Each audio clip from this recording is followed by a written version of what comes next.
حدیث میں آتا ہے سرکار دو عالم صلی اللہ علیہ وسلم تشریف فرما ہے، صحابہ اکرام بیٹھے ہیں، آپ نے فرمایا کہ ابھی ایک شخص مجلس میں داخل ہونے والا ہے، وہ جنتی ہے۔ اب سب منتظر ہو گئے کہ بھی کون آنے والا ہے۔ تھوڑی دیر کے بعد دیکھا حضرت حذیفہ بن یمان رضی اللہ تعالیٰ عنہ مجلس میں آ گئے۔ سب نے ان کی طرف دیکھا، بڑی بات ابھی ان کے بارے میں نبی نے جنت کی بشارت دی ہے۔ خیر مجلس ختم ہو گئی۔ پھر دوسرے ایک موقع پہ آپ نے ارشاد فرمایا ابھی تم ایک جنتی کو مجلس میں آتے دیکھو گے۔ لوگ منتظر ہو کہ آج کون آئے گا۔ دیکھا حضرت حذیفہ بن یمان تشریف لا رہے ہیں۔ لوگوں نے کہا اچھا یہ بھی جنتی ہے، بڑی بات ہے۔ تیسرے کسی موقع پہ آپ نے ارشاد فرمایا کہ ایک جنتی ابھی مجلس میں داخل ہوگا۔ اب لوگ منتظر ہو گئے، دیکھا حضرت حذیفہ بن یمان چلے آ رہے ہیں۔ ہوا کہ 3 مرتبہ آپ نے ان کے جنتی ہونے کی بشارت دے دی اور صحابہ کو فرما دیا کہ جنتی آنے والا ہے۔ اب ان میں ایک نوجوان صحابی بیٹھے تھے، انہوں نے سوچا کہ 3 مرتبہ سرکار دو عالم صلی اللہ علیہ وسلم نے ان کے بارے میں جنت کا سرٹیفکیٹ جاری فرما دیا اور دنیا میں جنت کی بشارت دے دی کہ جنتی آ رہا ہے، تو پتہ تو کروں کہ اس کے اندر جنتی ہونے کا کون سے ایسے اعمال و اشغال اور افعال ہیں کہ جس کی وجہ سے دنیا میں سرکار دو عالم صلی اللہ علیہ وسلم اس کے لیے جنت کی بشارت دے رہے ہیں۔ وہ مجلس سے اٹھے تو پیچھے پیچھے چل دیا، گھر پہنچ گیا، کہا کہ چچا جان ابا کے ساتھ میری کچھ انبن ہو گئی ہے، اگر آپ اجازت دیں تو میں 1-2-4 دن آپ کے گھر ٹھہر جاؤں۔ ہاں بالکل کوئی بات نہیں، بالکل میرے گھر ٹھہر جاؤ۔ اب ان کا مقصد تو یہ تھا کہ میں ساتھ رہوں تو دیکھوں کہ یہ کون سا ایسا عمل کرتے ہیں کہ نبی کریم صلی اللہ علیہ وسلم نے دنیا میں جنت کی بشارت دے دی، حالانکہ اور لوگ بھی موجود ہیں۔ وہ عمل دیکھنا چاہتا ہوں،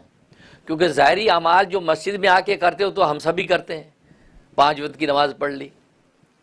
ذکر و اذکار کر دیا، رسول اللہ صلی اللہ علیہ وسلم کی صحبت میں بیٹھ پہ رفاقت میں بیٹھ کے آپ کا واعظ سن لیا، لیکن آخر کون سا رات کی تنہائیوں میں کون سا ایسا عمل ہے جو کرتے ہیں، وہ مجھے دیکھنا ہے۔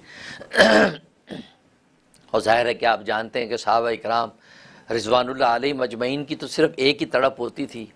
کہ جنت میں داخل ہونے کا کون سا عمل مجھے مل جائے کہ میں وہ پڑھ لوں، جنت میں جانے کا راستہ کیسے آسان ہو جائے وہ مجھے مل جائے، آخرت کے اندر کامیابی کیسے مل جائے وہ مجھے مل جائے، وہ اسی چیز کی فکر میں رہتے تھے۔ اور آج جس طریقے سے آپ پیسہ اور پائی اور دولت اور مال کی فکر میں رہتے ہیں، ہم اس چیز میں رہتے ہیں کہ بھی ہمیں دولت و مال کیسے مل جائے، مکان کیسے بن جائے، پلازہ کیسے بن جائے، دکان کیسے بڑھ جائے۔ جس صحابہ اکرام کی فکر اور تھی، وہ دنیا کے اندر جو کا وہ تو تقدیر کے حوالے کر دیا تھا کہ آسمانوں پہ مقدر میں جو میرے لیے دولت سرور دکھتی وہ جاتی کہیں نہیں، وہ ملنی ہے، مجھے اب آخرت کی فکر کرنی ہے کہ آخرت میں اللہ تبارک و تعالیٰ کے سامنے میں اس حال میں پیش ہوں کہ اللہ کے سامنے مجھے شرمندگی نہ ہو اور جنتوں کے دروازے میرے لیے کھول دیے جائیں، اس کے لیے کیا عمل کیا جا سکتا ہے۔ صحابہ کو بس یہ فکر ہوتی۔ اب وہ بھی یہ عمل ڈھونڈنے کے لیے چل پڑے۔ اب رات میں وہاں رہے، دیکھا کہ عشاء کی نماز انہوں نے پڑھی، عشاء کے بعد سو گئے، یہ بھی لیٹ گئے۔ تہجد کا وقت ہوا، وہ حذیفہ بن یمان اٹھے، وضو فرمایا، تہجد پڑھا، یہ انہوں نے بھی اٹھ کے تہجد ان کے ساتھ پڑھی۔ اس کے بعد دن چڑھ گیا، فجر پڑھی، فجر پڑھ کے اپنا ناشتہ واشتہ کیا اور اپنا سامان اٹھایا، کام پہ چلے گئے، یہ بھی ساتھ چلے گئے۔ سارا دن کام کیا، اپنے وقت پہ نمازیں پڑھی، شام کو پھر واپس آئے، پھر رات کو سوئے، پھر تہجد پڑھا، پھر اس کے بعد فجر کا وقت ہوا، فجر پڑھی، کام پہ چلے گئے۔ 3 دن اسی طرح گزر گئے۔ یہ بڑے حیران کہ یار کوئی خاص عمل تو ہے نہیں، یہ عمل تو سارے صحابہ کرتے ہیں، تہجد سارے صحابہ پڑھتے تھے، 5 وقت کی نمازیں سب پڑھ رہے ہیں، تلاوت سب کر رہے ہیں۔ دیکھیں نبی پاک صلی اللہ علیہ وسلم اس کے بارے میں بشارت دے رہے کہ جنتی ہے۔ اگر یہ بات ہے تو سب کے بارے میں بشارت دے کہ سارے جنتی ہیں، خاص ان کو فرما رہے ہیں کہ جنتی آ رہا ہے۔ تو تیسرے دن انہوں نے کہا کہ چچا جان آپ سے ایک سوال کرنا ہے، کہ پوچھو۔ کہا کہ بات یہ ہے کہ میرے ابا کے ساتھ کوئی انبن نہیں ہوئی، میں نے اصل میں 3 مختلف موقعوں پہ رسول اللہ صلی اللہ علیہ وسلم کے یہ بات سنی کہ جنتی مجلس میں آ رہا ہے، ہم نے دیکھا تو آپ آ رہے تھے، 3 مختلف موقعوں پہ نبی پاک صلی اللہ علیہ وسلم نے آپ کو جنتی کہا، تو میرے دل میں یہ گویا کہ یہ چیز پیدا ہوئی کہ میں پتہ کروں کہ جنتی کس بنیاد پہ آپ کو کہا ہے، آپ کون سا خاص عمل کرتے ہیں رات کی تنہائیوں میں کہ جو ہم نہیں کرتے ہیں اور آپ کو بشارت ملی ہے۔ اس لیے میں وہ عمل فائنڈ آؤٹ کرنے کے لیے 3 دن آپ کے ساتھ رہا ہوں، لیکن میں نے دیکھا آپ تو سارے وہ نارمل عمل کرتے ہیں جو سارے صحابہ کرتے ہیں، کوئی خاص عمل میں نے آپ کا دیکھا نہیں۔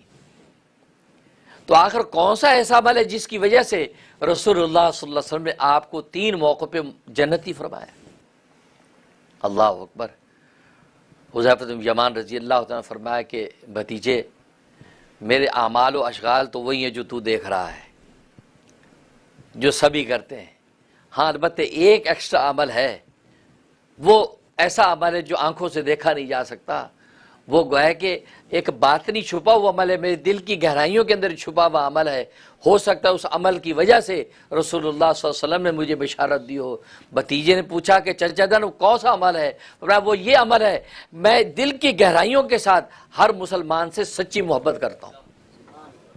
اور کچھ بھی نہیں،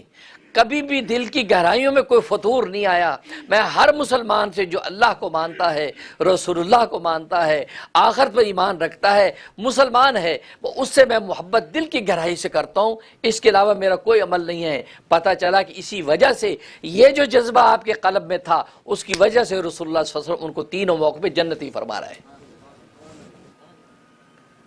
تو معلوم یہ کہ دل کی گہرائیوں سے مسلمان بھائی سے محبت کرنا یہ آسان کام نہیں ہے۔ جو وقت کے صحابہ اکرام کا بھی دماغ اس طرف نہیں کیا، ان کا ذہن ادھر نہیں کیا کہ دل کی گہرائیوں سے ہر ایک سے محبت کا جذبہ، سب میں یہ جذبہ تھا، لیکن کسی کے جذبے کی نوعیت ایسی ہوتی ہے کہ رسول اللہ صلی اللہ علیہ وسلم کی نظر نبوت میں پڑ جاتی ہے، فائنڈ آؤٹ ہو جاتا، پتہ چل جاتی یار اس کے دل کی کیفیت کا عالم یہ ہے، لہذا یہ سے جنتی ہے۔ تو گویا کہ محبت قلبی، مسلمان کا مسلمان سے محبت کرنا، یہ اتنا بڑا حق ہے کہ اگر آپ سچے دل سے مسلمان سے محبت کرنے لگ جائیں، ہر مسلمان بھلے گناہ گار ہے، بھلے وہ نیک ہے، بس آپ دل کی گہرائی سے اسے محبت کرتے اس وجہ سے کہ وہ مسلمان ہے، تو انشاءاللہ دنیا کے اندر جنت کا سرٹیفکیٹ جاری ہو جاتا۔